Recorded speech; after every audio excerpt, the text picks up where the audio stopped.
Buenas a todos, y primero que nada, antes de empezar el video les quiero pedir disculpas si alguno de los temas que vamos a tratar hoy no se ve con la profundidad suficiente o no fuimos lo suficientemente específicos, pero la verdad es que hay mucha tela para cortar y traté de hacerlo lo más conciso e interesante posible. Así que, bueno, dicho esto, muchas gracias, vamos al video.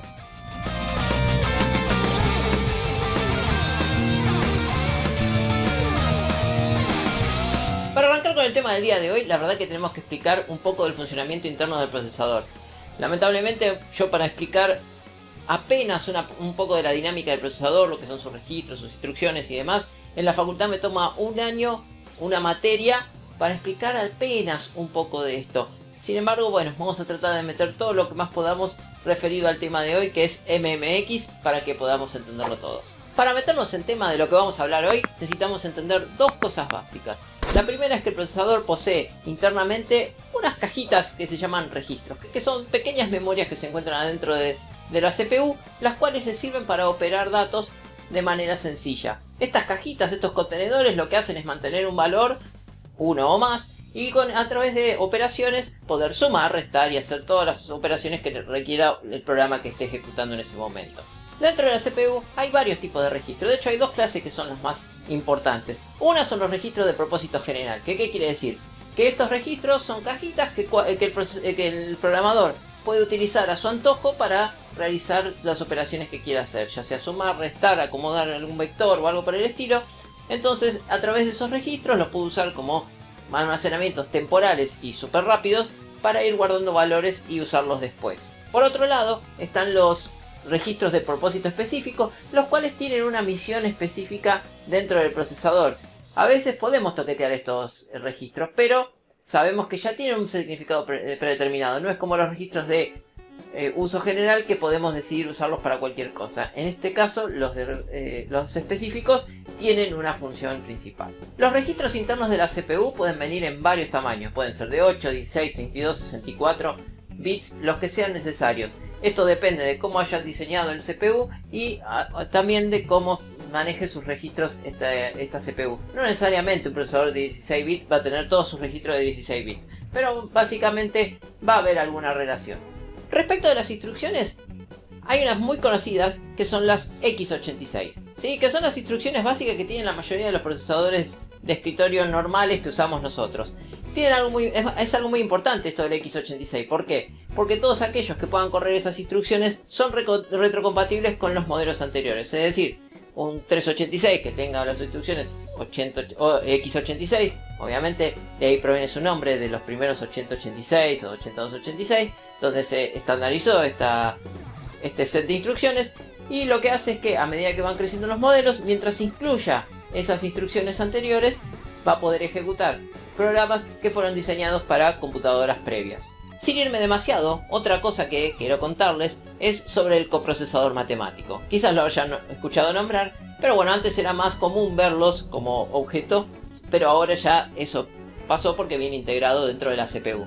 ¿Qué es un coprocesador matemático? Bueno, básicamente era un chip que venía aparte del procesador, generalmente venía designado con el número del procesador más 1, es decir, el coprocesador matemático del 286 era el 287, el del 386 era el 387 y así sucesivamente.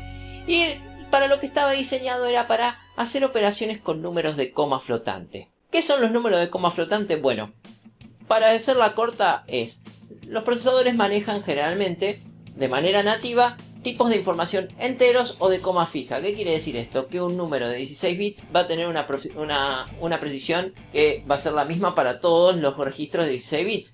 De hecho, uno de 32 va a tener más precisión que uno de 16 al tener más bits y poder representar mayor cantidad de números. Pero a veces, en ciertos casos, se requiere utilizar lo que se llama coma flotante. ¿Qué es? Al mover la coma dentro de ese registro, uno puede hacer que los números sean más precisiones, siendo más chicos o más grandes. Entonces, estos registros que se manejan como coma flotante, la verdad es que consumen muchos recursos. ¿Por qué? Porque hay que ir calculando e interpretando qué significa cada parte del registro para tratarlo ya sea como una parte decimal, centesimal, o para tratarlo como un exponente o lo que convenga en ese caso. Esta manera de tratar los datos, como les dije, consume mucho poder de procesamiento. Entonces, ¿qué se decidió hacer? Bueno, se dio lugar a un chip aparte, el cual se encargará nativamente y por hardware de estas operaciones de coma flotante. Esto hace que el procesador se libere un montón de carga. Generalmente todo lo que se trata de coma flotante lo delega a este procesador matemático y se encarga. Y el procesador en el interín puede o hacer otra operación o simplemente esperar a que termine el procesador matemático de trabajar lo que le mandaron. Con el paso del tiempo y la mejora en la integración de circuitos, este coprocesador matemático dejó de ser un chip aparte, el cual se compraba. Y la verdad que en su momento eran bastante caros o difíciles de conseguir, porque la realidad es que para las aplicaciones de escritorio no hacía una gran diferencia, pero bueno, llegado el caso, si uno hacía funciones complejas y demás, lo podía llegar a necesitar. En el último tiempo quizás algunos mothers ya lo traían incorporado dependiendo del socket que venían, pero bueno, la realidad es que en su mayoría de las veces venía aparte. Con la integración lo que pasó es que este coprocesador matemático se integró al mismo chip del procesador y se lo pasó a llamar de alguna manera FPU o Floating Point Unit, ¿sí? Que pasó a ser una especie de pedacito del procesador que se encarga de manejar estos números de coma flotante, los cuales hacían que ahora estar integrado ya todo en un mismo chip reducía los costos y se podía tener esa unidad tan importante para hacer estas operaciones complejas dentro del mismo chip. Estas unidades de punto flotante, dependiendo la marca, el procesador, el modelo y demás, podían tener formatos diversos. Es decir, lo que contenían estas unidades de punto flotante eran una especie de lista de operaciones que podían realizar, ya sean sumas, multiplicaciones, divisiones con números de coma flotante, y lo que también tenían era una serie de registros. Lo más común y lo que por ahí se veía era que juntaban unos 8 registros de unos 80 bits, los cuales se van a distribuir, como les voy a mostrar en la pantalla, en los cuales cada registro tenía un número, un punto flotante según una especificación de la IEEE, en la cual se establece que un bit es de signo, unos bits son de exponente y unos bits son de mantisa. Esto lo que hace es, dependiendo de la información en cada una de esas partes, el número puede ser o muy grande o muy pequeño. Los últimos 486 ya empezaron a ser muy populares por traer esta unidad de punto flotante incluida en el chip. De hecho, la explosión de todo esto se dio cuando salieron los Pentium. El Pentium dio un gran salto de calidad y se notó mucho en la performance de los mismos. Con el Pentium también explotó el multimedia. Audio, video, todo junto a la vez en la pantalla era lo último. Los CDs traían un montón de información. Aparte de los CDs de música, empezaron a venir con tracks de datos donde uno podía tener aplicaciones interactivas y demás. Todo esto llevó a un gran desarrollo. Con el paso del tiempo y haciendo un análisis del uso de los procesadores, los ingenieros de Intel hicieron algo muy piola. ¿Qué se dieron cuenta? Que en estos procesadores lo que ocurría es que por más que hubiera aplicaciones multimedias y demás, el trabajo interno del procesador y sobre todo de la unidad de punto flotante siempre estaban trabajando con números enteros. Es decir, la unidad de punto flotante rara vez hacía cálculos con números de punto flotante. Entonces, ¿qué pasó? Los ingenieros de Intel dijeron, tenemos que hacer algo. ¿Por qué? Porque más del 80% de la carga de trabajo es sobre la coma fija y no tanto sobre la unidad de punto flotante.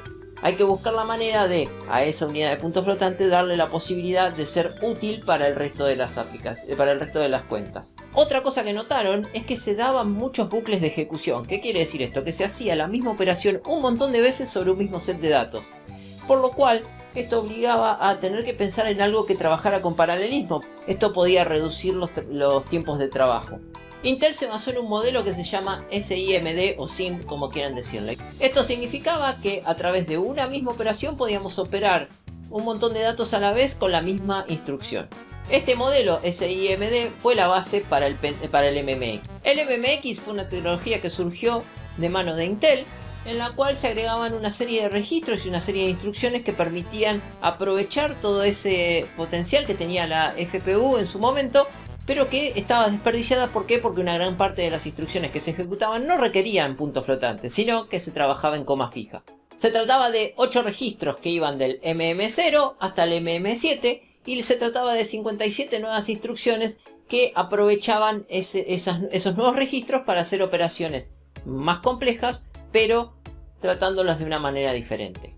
Estos registros MM0 al 7 lo que eran paquetes de 64 bits, los cuales se podían dividir en 2 paquetes de 32 o en 4 de 16 o en 8 de 8. Eso hacía que nosotros podíamos tener lo que se denomina en programación un vector. ¿Qué es un vector? Bueno, es una listita de datos las cuales podemos, a través del MMX, a todos aplicarle una misma operación. Y de hecho podemos tener varios de estos registros llenos y hacer operaciones de uno en uno o varios a la vez, y operando cada una de esas partecitas con la misma operación. Con esto lo que hacíamos es tener justamente un montón de datos y aplicar la misma operación a todos. Esto lo que hacía era ofrecer cierto paralelismo en la aplicación de instrucciones. Un dato importante es que si conocen algo por ahí de matemática, estos vectores, uno al bajo del otro, lo que forman finalmente es una matriz. Con lo cual también había operaciones que podían hacer funcionar esto como una matriz y aplicar funciones de matemáticas complejas y obtener resultados muy interesantes. A Intel tenemos que darle la derecha de que para implementar MMX fue muy inteligente. ¿Por qué? Porque para hacer el MMX no fue que solamente agregar una nueva tecnología y ya está. Tuvieron varios prerequisitos para poder aplicarla en el procesador. Se dieron cuenta que lo que necesitaban es hacerlo retrocompatible, es decir, aquellas aplicaciones que no usaran MMX podían correr en un procesador MMX también. Y no solo eso, había ciertas maneras en las cuales esas operaciones a través de llamados a función podían aprovechar el MMX sin necesidad de que haya sido programado para tal cosa. Con llamadas a instrucciones en particulares, el procesador podía darse cuenta de que eso lo podía hacer mejor con instrucciones MMX. Por otro lado, y a la inversa, todas aquellas aplicaciones que hayan sido diseñadas para MMX, de todos modos podían correr en procesadores que no fueran MMX. Si bien se notaba la diferencia en el rendimiento, todas aquellas operaciones que estaban hechas para funcionar perfecto con MMX podían ser desarmadas de manera tal que con las instrucciones básicas del x86 podían funcionar igual. Repito, está bien, se podía haber un poco de baja de rendimiento, pero esto no impedía que vos con tu computadora de hace unos años puedas ejecutar esas aplicaciones nuevas. Tendrías que esperar un poquito más y nada más. Ojo, el MMX tampoco era todo color de rosa. Yo les dije que esto estaba pensado para darle un mejor uso a esos datos que la FPU no estaba tratando. ¿Por qué? Porque el 80% de ellos eran con números enteros. Por lo tanto, podíamos considerar que la unidad de punto flotante estaba un 80% del tiempo haciendo nada. ¿Qué es lo que hicieron los ingenieros de Intel? Bueno, dijeron, estos registros MM0 a MM7 en realidad los podemos mapear a los registros de la FPU. ¿Por qué? Porque si en realidad más del 80% del tiempo no lo estamos usando a la FPU, podemos darle uso a esos registros para estas instrucciones MMX. Está bien, el punto malo es que si había que hacer una operación en MMX y luego había que hacer una en punto flotante, se tenía que liberar los recursos del MMX para pasar a la unidad de punto flotante. De hecho, van a ver que en los diagramas de arquitectura del Pentium MX o del Pentium 2, por ejemplo, la estructura de unidad de punto flotante y MMX están juntitas. ¿Por qué? Porque se interrelacionaban entre sí. ¿Por qué? Porque compartían sus registros. MMX lo que hacía era hacer encajar en los 80 bits originales de los registros del FPU sus paquetes de 64 bits para poder mapearlos en la memoria. El primer procesador que usó MMX fue lanzado en el 97. En realidad fue anunciado en el 96 y terminó saliendo en el 97, que fueron los primeros Pentium MMX. Estos, al principio, cuando salieron las instrucciones de MMX, los desarrolladores no lo vieron con tan buenos ojos. Pensaron que esto era simplemente un pack de instrucciones, algo que Intel iba a usar para publicitar y no tan efectivo. Pero aquellos, los que le llaman Early Adopters, aquellos que por voluntad propia o quizás por algún acuerdo con Intel, diseñaron aplicaciones hechas para MMX, tuvieron muy buenos resultados. En algunas aplicaciones multimedia la diferencia entre ejecutarla con o sin MMX era desde un 50 hasta un 80% de mejora en velocidad. Así que cuando se vieron los resultados no pasó mucho para que todos los nuevos programas vengan optimizados para las instrucciones MMX, ya que lo que le permitía era tener mucha más fluidez, sobre todo en cosas como por ejemplo la decodificación de video MPG. Podías tener hasta un 80 y hasta el doble de rendimiento utilizando MMX a su máxima expresión. MMX fue un golazo en los procesadores Pentium. De hecho, hubo varias versiones. Ahora vamos a ver algunas fotitos de las diferentes revisiones de Pentium MMX. Pero la verdad es que le dio un puntapié inicial genial para el próximo lanzamiento. ¿Cuál fue? El Pentium 2. El Pentium 2, su anclaje principal fue las funciones multimedia y el MMX que lo incluía y supuestamente mejorado. No mejoraba la gran cosa, tenía un par de instrucciones más y algunas cositas más, pero básicamente era un Pentium MMX con más caché, un poquito de mejoras en el proceso de fabricación y bueno, no mucho más que eso. Con el diario del lunes ya podemos saber que las instrucciones MMX se hicieron muy famosas a lo largo del tiempo. De hecho se fueron extendiendo con SSE, ABX y demás cosas. Pero la realidad es que la batalla fue ganada por Intel en este caso. ¿Y por qué digo la batalla? Bueno, realmente porque acá tenemos un K62. ¿Y por qué tengo un K62? Porque bueno, no podemos dejar de nombrar MMX y tener que nombrar 3D Now, aunque sea un poquito. ¿Qué pasó con 3D Now? Bueno, 3D Now salió un poquitito después del MMX, ahí por el 98. Y ahora con el diario del lunes sabemos que el 3D Now no se hizo muy popular, que la verdad es que fue reemplazado y no se escucha mucho más de él. La realidad es que 3D Now era una mejora respecto de MMX. Al haber tenido un año después la salida del 3D Now respecto de MMX, 3D Now salió en el 98, el MMX salió en el 97, AMD vio que había un buen negocio en agregar un set de instrucciones y hacer algo con la unidad de punto flotante, sacó su propia versión. Y de hecho funcionaba muy pero muy bien. En lugar de usar los registros de la FPU como los usaba MMX, siendo valores en coma fija de paquetitos de A8, 16 o 32, lo que hacía 3D Now era utilizar números de punto flotante divididos separados en 2 de 32 por cada registro de 64 bits y hacía también algunas cosas con el resto de los bits, pero no vamos a entrar en detalle con eso. Pero con eso lo que trabajaba muy bien y estaba muy especializado era en las aplicaciones en 3D. En las aplicaciones de 3D que usaban 3D Now se tenían muy buenos resultados. De hecho se puede decir que 3D Now competía más con la próxima generación de instrucciones de Intel, que era el SSE, y no tanto con el MMX. 3D Now agregaba en su primera versión 21 instrucciones al paquete de instrucciones x86. Por su parte después hubo una versión Enhanced que agregaba 24 y después hubo una versión profesional que agregaba un montón más, pero no vamos a entrar en detalle en esa. La ventaja en ventas de Intel hizo que el 3D Now se dejara de utilizar. En 2010 los procesadores AMD dejaron de incluir este set de instrucciones y fueron reemplazados por otros sets mucho más nuevos. Lo mismo pasó con el MMX, Intel lo dejó de usar entre 2006 y 2008 y la realidad es que todos estos fueron reemplazados por el SSE4. Por último y como recordatorio, lo que tenemos que entender de todo esto es que se dejó de pensar en la idea de que para tener mayor velocidad en los procesadores lo único que había que hacer era subirle la velocidad a los buses, al clock de la CPU, en agregar placas de video más grandes. Había un método distinto. Que lo que demostraron MMX y 3D Now es que a partir del agregado de instrucciones, de hacer cambios en la arquitectura de los CPU, se podía obtener resultados muy buenos.